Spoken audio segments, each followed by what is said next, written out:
ओम नमो आयर्याणम्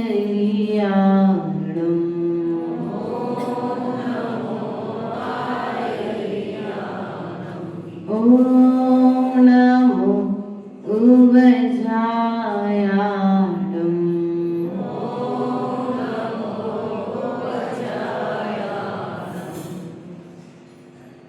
यस्य स्वयं स्वभाववाप्ती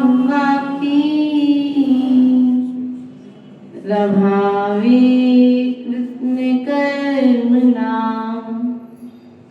तस्मै संज्ञानरूपाय नमोस्तु परमात्मने। मेरे पवित्र मन में गुरुदेव आओ, मैं शास्त्र वाचन करूं प्रतिभा जगाओ। अरिहंत भाषित सभी श्रुत देवताओं, क्या बोलना अब मुझे तुम ही बताओ। बोले अनंतानंत शुद्ध परमेश्वरी भगवान की, देवादिदेव मूलय आदिनाथ भगवान की, देवादिदेव शांतिनाथ भगवान की, देवादिदेव शासन नायक भगवान महावीर स्वामी की, आचार्य भगवंत कुंद कुंद देव की, आचार्य भगवंत विराग सागर जी महाराज की, आचार्य भगवंत विशुद्ध सागर जी महाराज की, मम दीक्षा शिक्षा दाता संयम प्राण प्रदाता आचार्य गुरुवर ईश्वर विभव सागर जी महाराज की।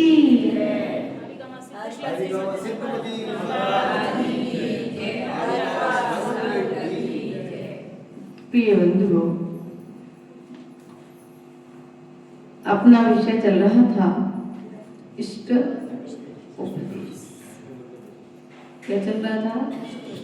इष्टोपदेश, अर्थात इष्ट के द्वारा इष्ट के लिए, क्या? इष्ट के द्वारा इष्ट के लिए क्या? उपदेश दिया गया। उपदेश। इष्ट कौन है? एक तो भगवान सर्वज्ञदेव अरहंत भगवान के द्वारा आत्मा के लिए, इष्ट था आत्मा के लिए दिया गया उपदेश। ऐसा उपदेश जो सबको सुनने पर अच्छा लगे उसे कहते हैं इष्टोपदेश। अच्छा लग रहा है क्योंकि आत्मा की बात जब होगी तब यदि हमें अच्छा फील हो रहा है, अच्छा महसूस हो रहा है, तो आत्मा की बात सुनना सार्थक है। और आत्मा की बात यदि हमें बुरी लग रही है, मतलब उपदेश तो सुना जा रहा है लेकिन कार्य की सिद्धि, तो कार्य की सिद्धि अर्थात आत्मा की सिद्धि के लिए, आत्मा के गुणों के प्रकटीकरण के लिए, प्राप्त करने के लिए नहीं। भैया ऐसे आ जाओ आप लोग, चटाई को थोड़ी ना सुनाना है, सब लोग साइड में बैठे हो। अर्थात हमें अपने गुणों को प्रकट करना है। क्या करना है भैया?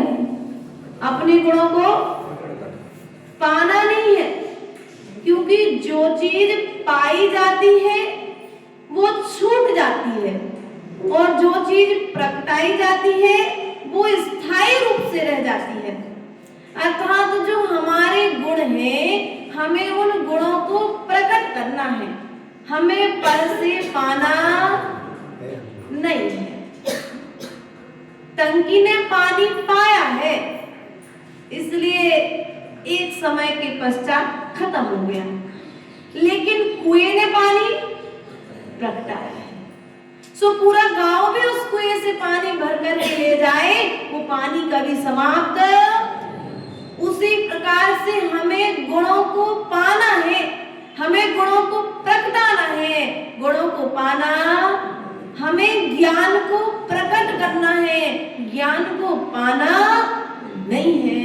क्योंकि जो जो चीज आज तक हमने संसार में पाई है, वे सब चीजें छूट गई हैं, वे सब चीजें रूठ गई हैं और वे सब चीजें टूट गई हैं। अर्थात एक बार तुम्हारा ज्ञान प्रकट हो जाए और एक बार यदि सम्यक ज्ञान प्रकट हो गया तो केवल ज्ञान होने में समय नहीं लगेगा।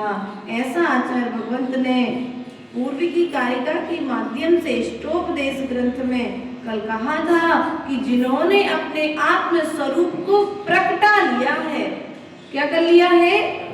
प्रकटा लिया है।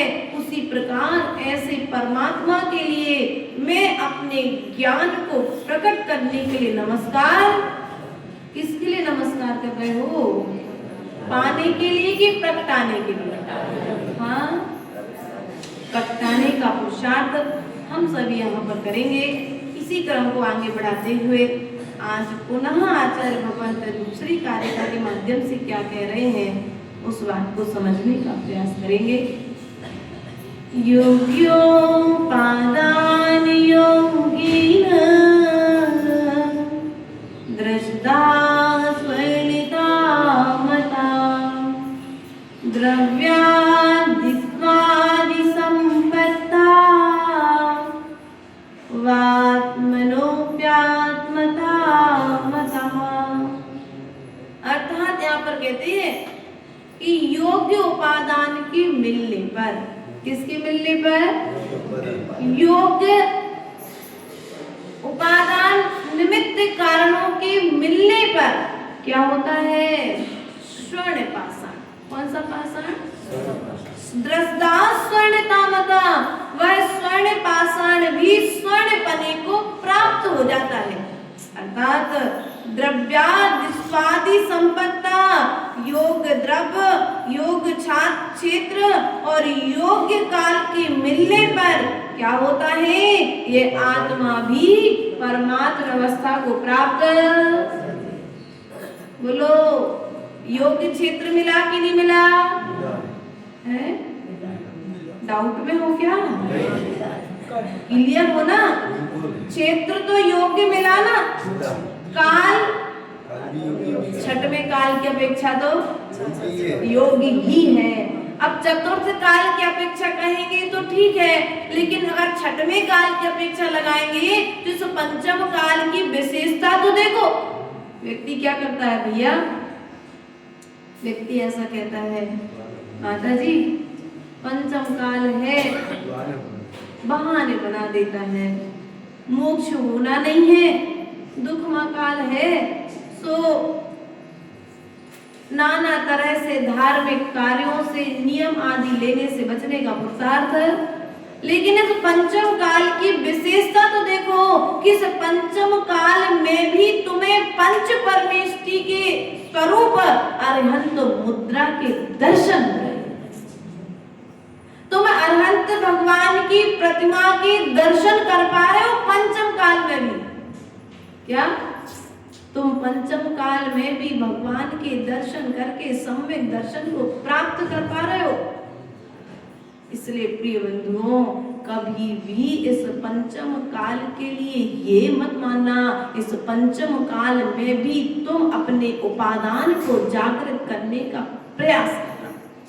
क्योंकि जब तक तुम अपने उपादान को जागृत करने का प्रयास नहीं करोगे तब तक कार्य की सिद्धि होने वाली नहीं है। कार्य की सिद्धि के लिए व्यक्ति पुरुषार्थ करता है, सुबह से लेकर के शाम तक। व्यापारी व्यापार के लिए जाता है, टीचर स्कूल में जाता है, विद्यार्थी स्कूल में पढ़ने के लिए जाता है, माँ रसोई में अपने कार्य की सिद्धि के लिए जाती है, पुजारी मंदिर में अपने कार्य की सिद्धि के लिए आता है, और हम सभी भी अपने कार्य की सिद्धि के लिए मंदिर में आए कि नहीं आए? अब कार्य की सिद्धि कितनी हुई? बोलो, कार्य की सिद्धि कितनी हुई? मंदिर में आते ही कार्य की सिद्धि के लिए आए थे। कौन सी? कोई मंत्र सिद्धि के लिए नहीं आए थे क्या?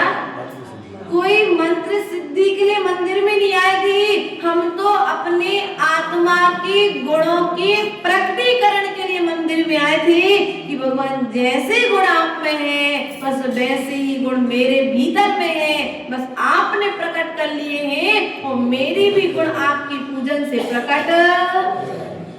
बादल हो गए थे रात को, है ना, लेकिन चले गए।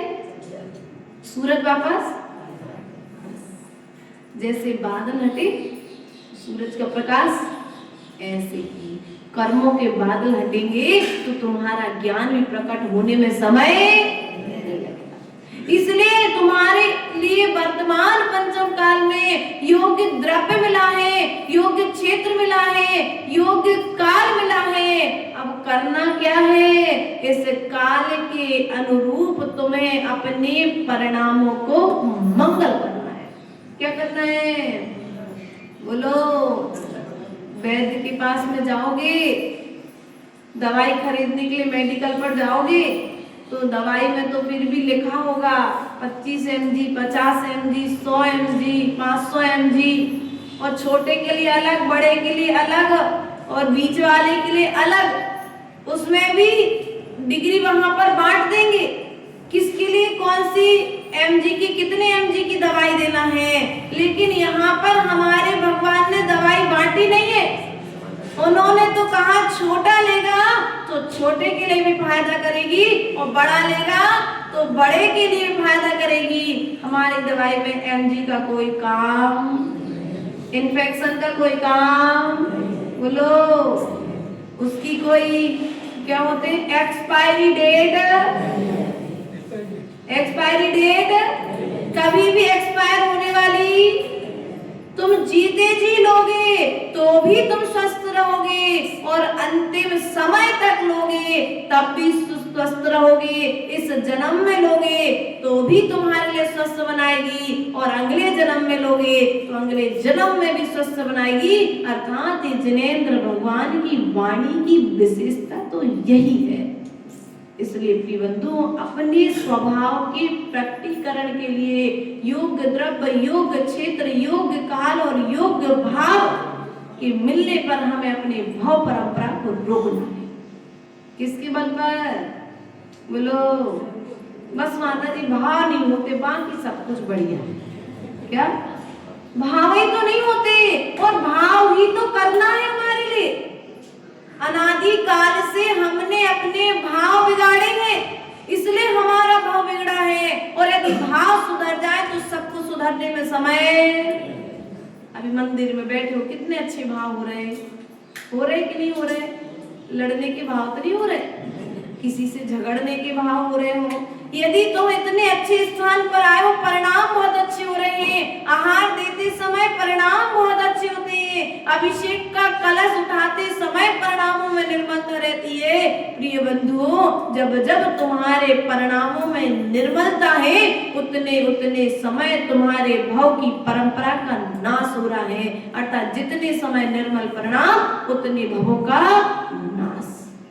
इसलिए प्रिय बंधुओं, अपने परिणामों को निर्मल करने के लिए योग्य द्रव्य, एक योग्य क्षेत्र, योग्य काल के मिलने पर अपने उपादान को जागृत करो। निमित्त तो मिल गया है, लेकिन उपादान, बोलो, उपादान को, निमित्त तो मिल गया, तुम्हें देव शास्त्र गुरु की शरण तो मिल गई, सम्यक दर्शन, सम्यक ज्ञान और सम्यक चारित्र का ज्ञान कराने वाली मां जिनवाणी मिल गई, आचरण करने वाले गुरु मिल गए। लेकिन निमित्त तो अच्छे अच्छे मिले हैं, लेकिन उपादान, स्वर्ण पाषाण में स्वयं का उपादान है सोना बनने का। सुनार उस पाषाण को लाकर के सोना बना पा रहा है। यदि उस पाषाण में स्वर्ण बनने की योग्यता नहीं हो तो वो सुनार भी उसको खरीदता नहीं है, उसको भी अलग कर देता है। आप लोग सौभाग्यशाली हो कि तुम्हारे अंदर भगवान बनने की शक्ति है। इस मनुष्य भाव में तुम्हारे अंदर मुनि बनने की शक्ति है, तुम्हारे अंदर आरिका बनकर की स्त्री पर्याय का छेदन करने की शक्ति है, लेकिन उस शक्ति को जागृत जब तक करोगे नहीं तब तक बन पाओगे क्या? लक्ष्य को प्राप्त कर पाओगे क्या? उपादान को जागृत करो। उपादान जागृत कैसे होगा? उपादान जागृत होगा पुरुषार्थ से। पुरुषार्थ तो प्रत्येक व्यक्ति कर रहा है, लेकिन पुरुषार्थ हमारा कौन सी दिशा में चल रहा है? सम्यक दिशा में कि मिथ्या दिशा में? बिना पुरुषार्थ का तो कोई भी प्राणी है क्या इस संसार में? किसी ना किसी रूप में किसी ना किसी जीव का अपने अपने लक्ष्य की ओर पुरुषार्थ चल रहा है। भैया पसीना आप भी बहाते हो? बहाते कि नहीं बहाते? दुकान पे बैठ के लाइट चली जाए तो पसीना आता कि नहीं आता?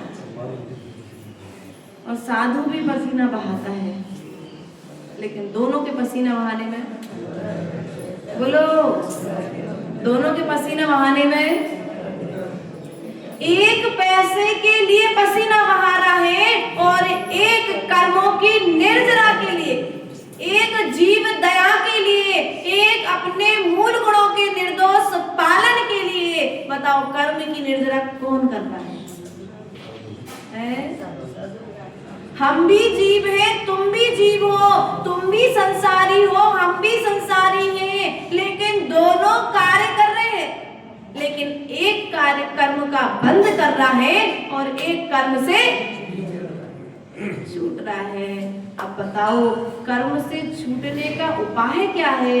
तो कर्मों से छूटने का उपाय यहाँ पर आचार्य भगवान कहते हैं योग द्रव्य, योग क्षेत्र, योग काल और योग भाव के मिलने पर हमारे भव परंपरा क्या होती है? नाश को प्राप्त होती है। इसलिए प्रिय बंधुओं, वह सोना जब सुनार के हाथ में पहुंचता है तो सोने के लिए भी 16 तावों पर तपाया जाता है। कितने तावों पर? 16 प्रकार से उसकी शुद्धि का उपचार किया जाता है। इसलिए हमें प्रयास करना है, जो आचार्य भगवत ने 16 कारण भावनाएं बताई है। कितनी भावनाएं बताई? वे 16 कारण भावनाएं हमारे आत्मा की शुद्धि का उपाय है। इसलिए निरंतर उन भावनाओं को क्या करो? निरंतर उन भावनाओं को भाते रहो। जैसे जैसे तुम उन भावनाओं को भाओगे, वैसे वैसे परिणामों में निर्मलता आती चली जाएगी। पानी गंदा हो जाए तो क्या करोगे? थोड़ी सी फिटकरी घुमा दोगे, पानी बस इतना ही सा तो करना है। अनादि काल से हमारे परिणाम गंदे हो रहे हैं।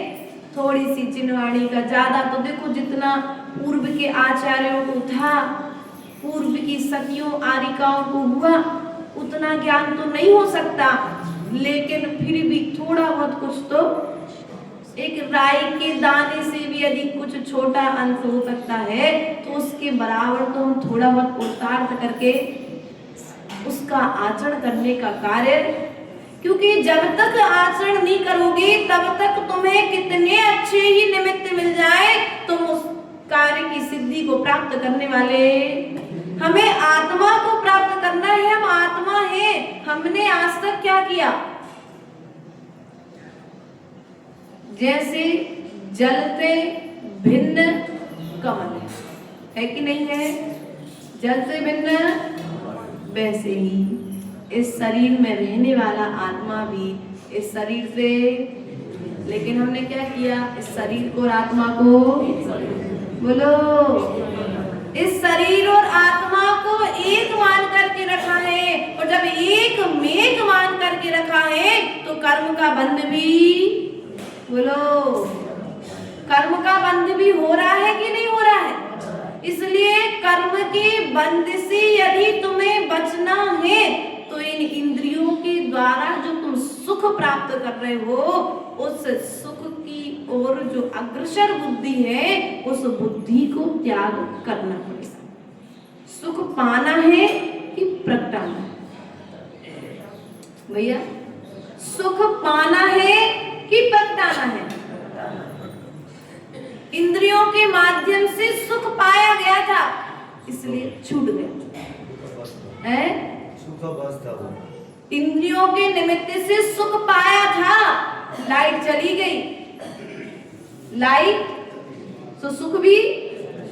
अभी अच्छा लग रहा था ना, पंखा चल रहा था, अरे यहाँ नहीं घर पे, बेचारी देखने लगी कहाँ चलता पंखा। घर में पंखा चल रहा था, बढ़िया नींद आ रही थी, क्योंकि सुख मिल रहा था इंद्रियों के निमित्त से। अच्छी ठंडी ठंडी हवा लग रही थी स्पर्शन इंद्री के माध्यम से। लेकिन लाइट, अब क्या हुआ? सुख भी, क्योंकि जो सुख था तुम्हें इंद्रियों के अनुरूप सुख मिल रहा था। रसगुल्ला खाते समय बहुत अच्छा लग रहा था, लेकिन रसगुल्ला खाते खाते लो, अब क्या हो गई? तृप्ति हो गई। सो रसगुल्ला भी जो कुछ देर पहले सुख को देने वाला था, वही रसगुल्ला अब दुख को देने वाला हो गया। इसलिए प्रिय बंधुओं, जो पाया जाता है वो छूट जाता है, और जो प्रगटाया जाता है वो शाश्वत रूप से रह जाता है। इसलिए अपने गुणों को प्रगटाने का प्रयास करो। हमने पाने का प्रयास तो अनादिकाल से किया है, एक दूसरे की नकल तो अनादिकाल से की है, लेकिन एक बार अपने गुणों को प्रकट करने का प्रयास करोगे तो निश्चित ही तुम्हें कार्य की सिद्धि होगी। ऐसा आचार्य भगवान कह रहे, देखो कर्म भूमि में हो आप। कहाँ कर्म भूमि के मनुष्य हो कि भोग भूमि के? अरे माता जी, आचार्य जी ने कह दिया था कि बागड़ तो भोग भूमि है। ऐसा किसी ने मुझे पूर्व में बताया, पिछले गांव में रहे, जब पिछले में अब 2-3-4 गांव हुआ है, तो कहने का तात्पर्य तो हमने अपने आप को भोग भूमिया जीव। अरे भैया, जितना भोग भूमिया के जीव सुख, भोग भूमि के जीव को सुख होता है ना, उसका एक अंश मात्र भी सुख तुम्हारे पास में है क्या? लेकिन हम अपने आप के लिए भोग भूमिया जीव मान करके भोगों में निरंतर लीन, और योग की ओर हमारी दृष्टि, और जब तक तुम्हारी योग की ओर दृष्टि नहीं रहेगी तब तक ये भोग छूटने वाले। एक बार भैया देख तो लो, दुकान पर जब जाते हो आप सामान खरीदने, तो कपड़े वाला क्या कहता है? गोल्डी, जब मोबाइल बेचते हो तो मोबाइल खरीदना नहीं है सामने वाले को, लेकिन आप क्या कहते? मनीष भैया एक बार देख तो लो, आप खरीदना है, आप एक बार देख लो बस। और जब देखोगे तो मन, बोलो, दुकान अपने आप। इसलिए एक बार तुम देख तो लो कि कर्म भूमि में तुम्हारे लिए जन्म मिला है, आर्य खंड में तुम्हारे लिए जन्म मिला है, इन तीर्थंकरों की राजधानी स्वरूप तुम्हें इस पंच परमेष्ठी की राजधानी में जन्म मिला है। और इस राजधानी में जन्म मिलने के बाद में भी हमने क्या पाया? यही तीर्थंकरों ने जन्म लिया, यही चक्रवर्ती ने जन्म लिया, यही नारायण ने जन्म लिया, यही प्रतिनारायण ने जन्म लिया, आदि आदि महापुरुषों ने इसी भूमि पर जन्म लिया, और वे इसी भूमि पर जन्म लेकर के कल्याण को प्राप्त, अर्थात इस भूमि का कण कण नमस्कार करने की योग्य है। क्या है? इस भूमि का कण कण नमस्कार करने के योग्य है। और हम क्या कर रहे हैं? क्षण क्षण कण कण को नमस्कार तो नहीं कर पा रहे, लेकिन क्षण क्षण इन कणों पर विराजमान होकर के पाप जरूर कर। हमारा क्षण कर्म निर्जरा के लिए नहीं हो रहा है, हमारा क्षण क्षण कर्म बंध में बीत रहा है, क्योंकि व्यक्ति राग और द्वेष से लिप्त होकर के अपने जीवन को व्यतीत कर रहा है। इसलिए योग, ये शरीर अच्छा मिला कि नहीं मिला भैया? शरीर अच्छा मिला कि नहीं मिला? डाउट में हो क्या? इससे भी सुंदर चाहिए था क्या? नहीं भैया, सुंदर हो या ना हो, आचार्य गुरुदेव कहते थे सुंदर होना मायने नहीं रखता है, सुंदर के साथ साथ स्वस्थ होना मायने रखता है। यदि स्वस्थ शरीर है तो धर्म कर पाओगे, स्वस्थ शरीर है तो संयम का पालन कर पाओगे। आप बड़े सौभाग्यशाली हो कि तुम्हें 9 गांवों में जन्म मिला, तुम्हें कोई बंबई में जन्म नहीं मिला। हाँ, सौभाग्यशाली मानना अपने आप के लिए, जितने लोग यहाँ विराजमान हैं, अपने आप के लिए सौभाग्यशाली मानना कि प्रातः कालीन बेला होते ही आपके लिए कोई ट्रैफिक में नहीं रुकना पड़ता है, सीधे घर से उठते हो और सबसे पहले प्रभु के दर्शन। सौभाग्यशाली हो कि आपके पास में इतना समय है कि पहले आप दिन की शुरुआत प्रभु के अभिषेक से करते हो, दिन की शुरुआत प्रभु की पूजन से करते हो, दिन की शुरुआत गुरुओं के आहार दान से, प्रवचन सभा आदि के माध्यम से करते हो। ये सौभाग्य है कि तुम्हारे लिए इस पंचम काल में ये सब कुछ प्राप्त हो रहा है।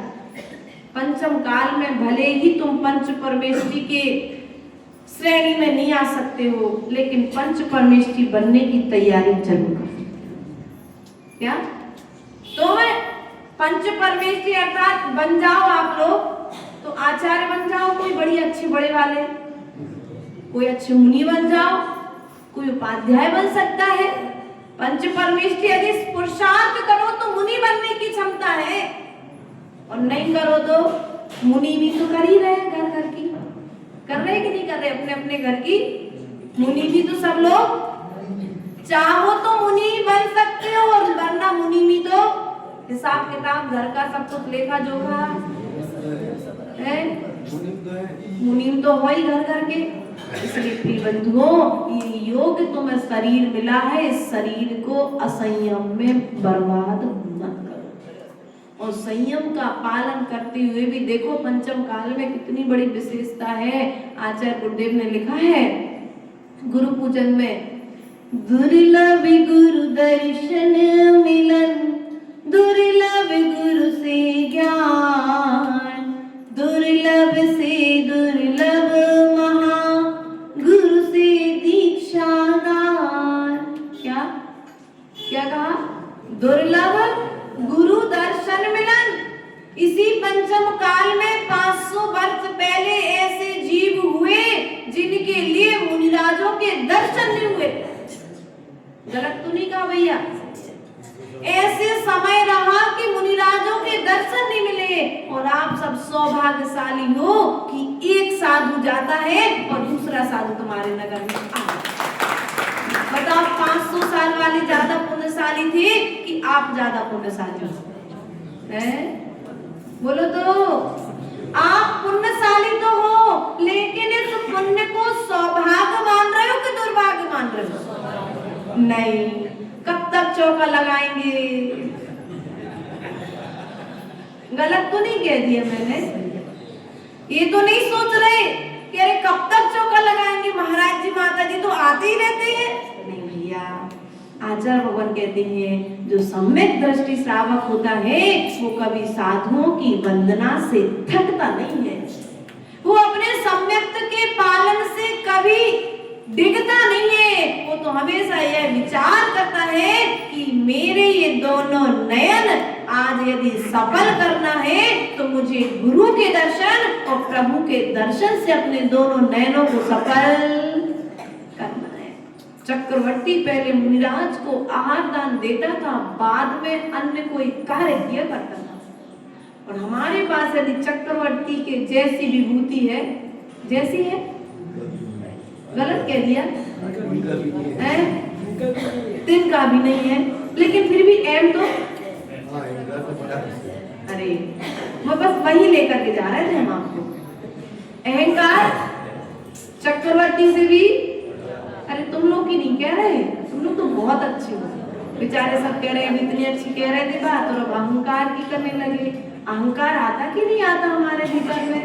किसका? धन का, बल का, रूप का, स्त्री का, पुत्र का, गोत्र का, कुल का, काय काय का अहंकार आता है। सब कहाँ रहेंगे?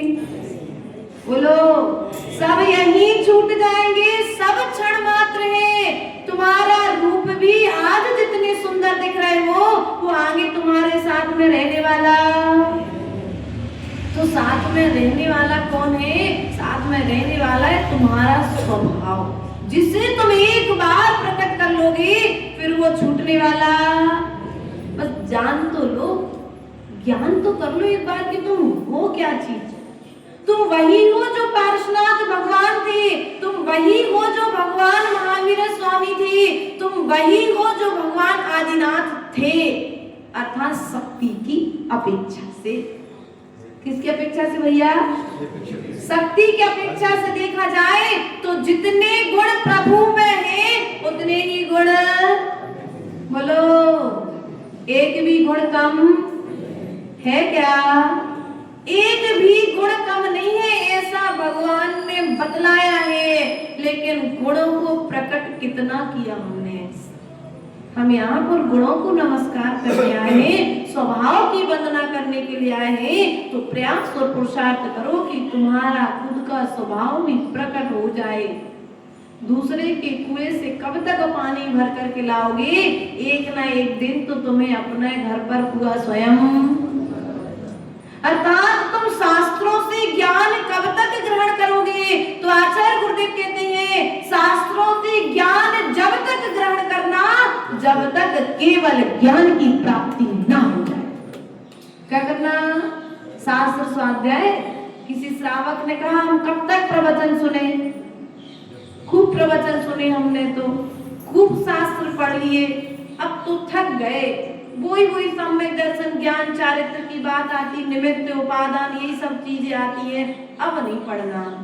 आचार्य गुरुदेव ने कहा भैया जब तक केवल ज्ञान ना हो जाए तब तक तुम अशुभ से बचने के लिए, किससे बचने के लिए?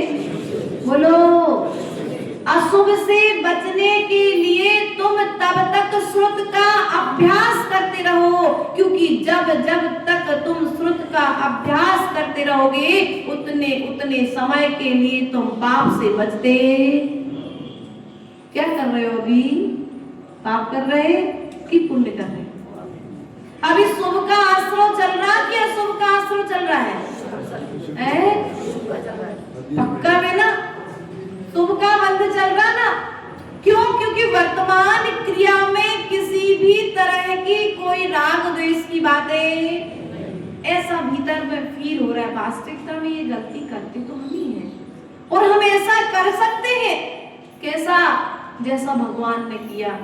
भगवान ने केसलोंच पंच मुष्टि किया था, लेकिन कम से कम एक न एक भाव में तो हम भी केसलोंच, बोलो, हम एक टाइम भोजन करके रह सकते हैं। भगवान ने भी एक टाइम भोजन, भगवान बनने के पहले तक मुनि थे, जब तक भोजन लिया, लेकिन जब केवल ज्ञान प्रकट हुआ उसके बाद, बोलो, लिया था क्या? है? तुम लोग ले लेना, पहुंचा देंगे एक आध जन को चौका लगा करके। नहीं ले सकते, आवश्यकता ही नहीं पड़ती है। इसलिए प्रिय बंधुओं, प्रयास और पुरुषार्थ करो, अपने उपादान को जागृत करो। तुम्हें गुरु मिल गए, तुम्हें शास्त्र मिल गए, मार्ग दिखाने वाले गुरु मिले हैं, वरना कौन है और किससे कहता है कि भैया चलो दीक्षा ले लो? कौन है किससे कह दे कि भैया शास्त्र सुन लो? पायरी पर बैठ कर के इधर उधर की बातें सुनाने वाले तो बहुत लोग मिलेंगे। दुकान में क्या चल रहा है, व्यापार में क्या चल रहा है, देश में क्या चल रहा है, बॉर्डर पर क्या चल रहा है, इधर उधर गांव में किसी के घर में क्या चल रहा है, ये सब बातें सुनाने वाले तो बहुत सारे मिलेंगे। लेकिन एकमात्र हमारे जिनवाणी माँ है जो हमें हमारे आत्म कल्याण की बात बतलाती है। एकमात्र हमारे गुरु हैं जो हमें अपने आत्म कल्याण की बात बतलाते हैं। और हमने पूर्व में भगवान महावीर स्वामी की बात नहीं मानी थी, सो पंचम काल में आए हो, और आज यदि गुरुओं की और माँ जिनवाणी की बात नहीं मानोगे तो आगे, बोलो, आगे दरवाजा, अरे छठवें काल का दरवाजा खुला है, शौक से जाना, खूब खुशी पूर्वक जाना, वहां के दुखों को आराम से, जैसे नरक का नार की दुख भोग रहा है, वहां पर तुम रह कर के दुखों को चलना है। छठवें काल में नहीं, मैं तो नहीं जाऊंगी, देखो, लेकिन तुम्हारे करनी तुम्हारे द्वारा किया गया कार्य निश्चित ही तुम्हें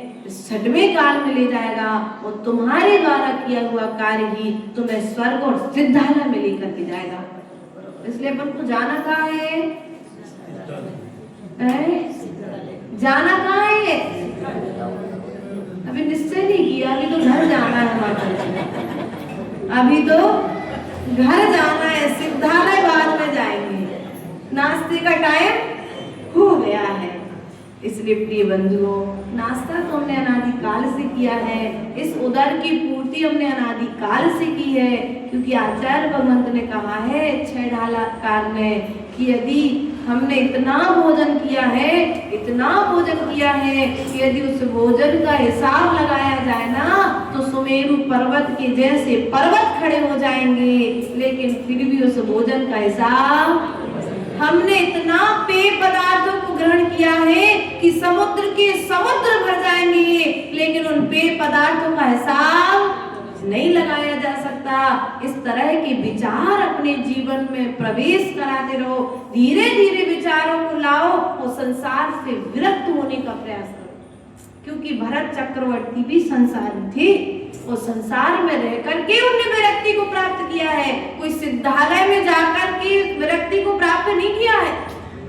और तुम्हारे पास जो सुख है उस सुख का कहीं अधिक गुना सुख उनके पास में था, लेकिन उन सुखों के मध्य में रहते हुए भी वे अपने आत्मा के पास में रहा करते थे। इसलिए प्रयास करो अपने कार्य की सिद्धि के लिए योग्य अपने उपादान को जागृत करो। किसको जागृत करो? उपादान को जागृत करो। अपने उपादान निमित्त जैसे जैसे वे तुम्हें पुण्य के निमित्त मिल रहे हैं और उस पुण्य के उदय में, उन पुण्य के साधनों में, तो निमित्तों में तुम जैसे जैसे कार्य करते चले जा रहे हो वैसे वैसे तुम्हारा उपादान भी जागृत होता जा रहा है। पानी पहले झिर थोड़ी सी निकली थी, लेकिन धीरे धीरे पानी आया तो वो झिर बहुत बड़ी रूप में परिवर्तित थी कि नहीं होती। आज जैसे माता जी ने बतलाया ना, छोटे छोटे रूप में नियमों को लेने का प्राण, नियमों से डरो मत, क्योंकि आचार्य गुरुदेव ने कहा नियमम मोक्ष उबाहो। क्या कहा? नियमम मोक्ष, अर्थात जो नियम है वह मोक्ष का उपाय है। क्या है? बोलो, नियम क्या है? जाना है मोक्ष। अरे माता जी अभी घर जाना है, मोक्ष जाना है। यदि भोजन नहीं मिला तो मोक्ष आज ही, ऐसा तो नहीं सोच रहे आप लोग? नहीं, ऐसा नहीं सोचना है। जब भी कोई गुरु तुम्हारे लिए नियम दे तो ये विचार करना, मुझे गुरु ने नियम नहीं दिया, मेरे गुरु ने मुझ पर उपकार करके मुझे मोक्ष का मार्ग दे दिया। क्या दिया है?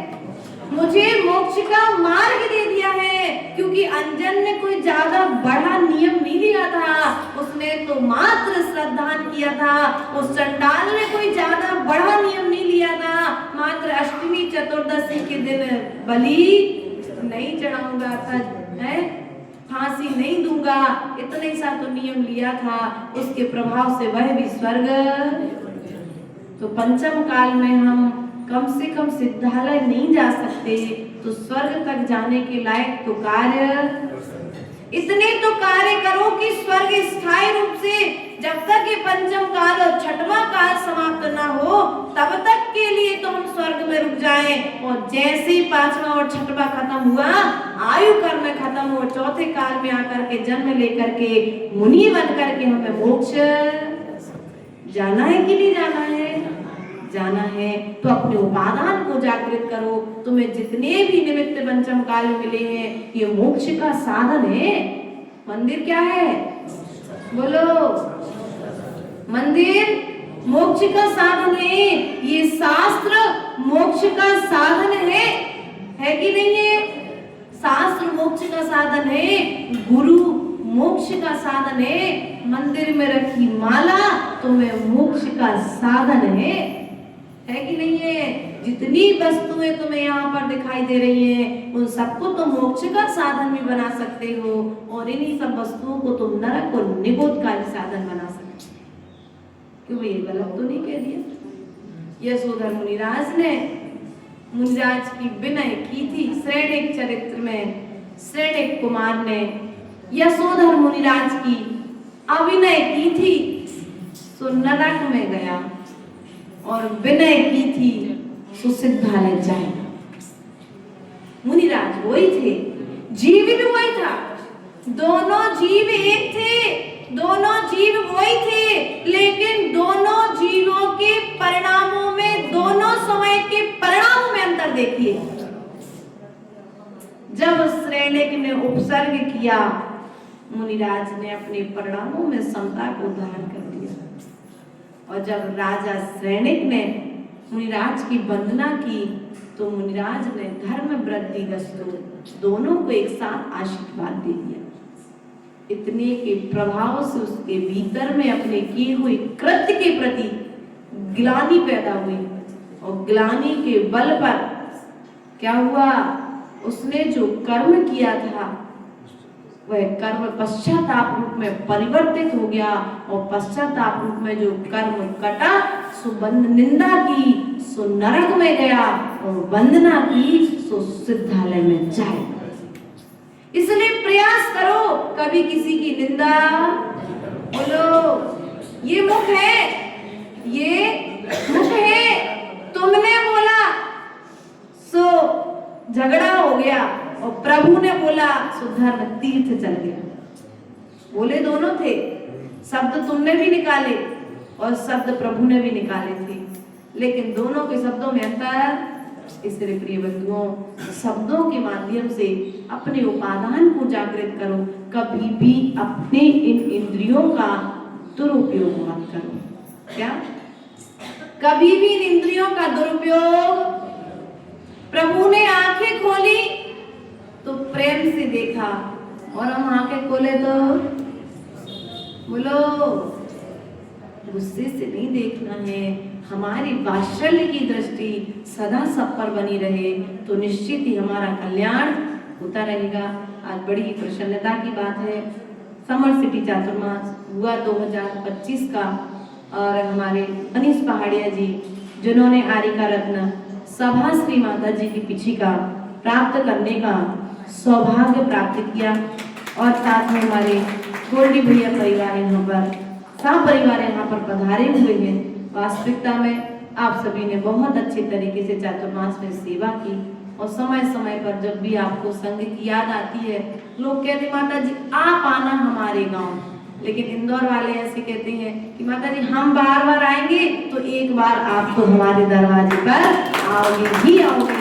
इसलिए निरंतर लगभग 4 महीने से हमारा प्रवास बागड़ क्षेत्र में है, तब से कोई ना कोई परिवार हर महीने में यहाँ पर आते रहता है।